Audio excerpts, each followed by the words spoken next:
কি করতে চান, আগামীতে আপনারা শ্রমিক কি করবে রাস্তায় এবং আপনারা শ্রমিকের কোথায় রাখবেন, কোথায় নিয়ে যাবেন আমি জানি না, কিন্তু আগের নেই আমরা আগামী তাই সুযোগ করতে চাই না, ফিরে আমরা যেতে পারবো না। অবশ্যই শ্রমিকের চাই তুই আর মতো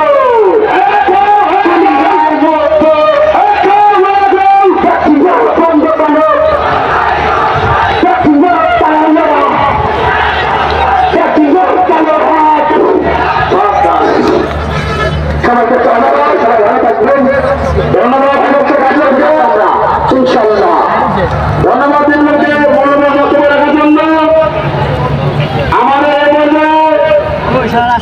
আপনাদের সম্মুখে মূল্যবান বক্তব্য রাখবেন মোহাম্মদ আব্দুল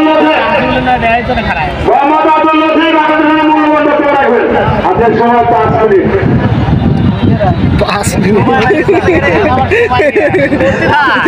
টাকা দিয়ে মাইক দিয়েছি না।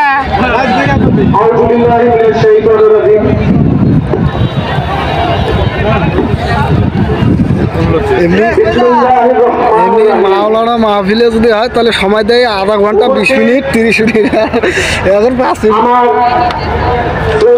ছোট বড় শ্রমিক ব্যবসায়ী বাড়িওয়ালা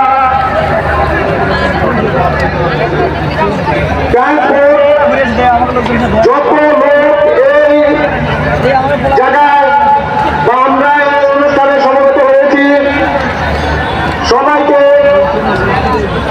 আমার আন্তরিক অভিনন্দন ও শুভেচ্ছা। আসসালামু আলাইকুম ওয়া রাহমাতুল্লাহি ওয়া বারাকাতুহু। আমি আপনাদেরকে একটা কথা বলতে চাই, আমরা আজকে যে আল্লাহ রাব্বুল আলামিন আমাদেরকে এখানে সমবেত হওয়ার তৌফিক দিয়েছেন তার জন্য একবার আল্লাহর কাছে শুকরিয়া আদায় করি, বলেন সবাই আলহামদুলিল্লাহ। আমরা আজ এই ভরাক্রান্ত এই সময়ের মধ্যে এসে এমন একটা পরিস্থিতির মুখোমুখি এসে পৌঁছেছি যেখানে আমাদের সারা জীবনের সমস্ত সবকিছু উজাড় করে দিয়ে বেক্সিমকো প্রতিষ্ঠানে আমরা শ্রম দিয়ে বেক্সিমকো প্রতিষ্ঠানের পোশাক শিল্পকে বিশ্ববাজারে পৌঁছে দিয়েছি, ঠিক কিনা?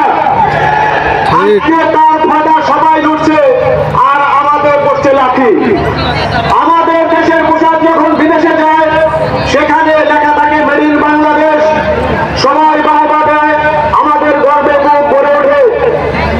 আজকে সেই প্রতিষ্ঠান নিয়ে আপনারা ষড়যন্ত্র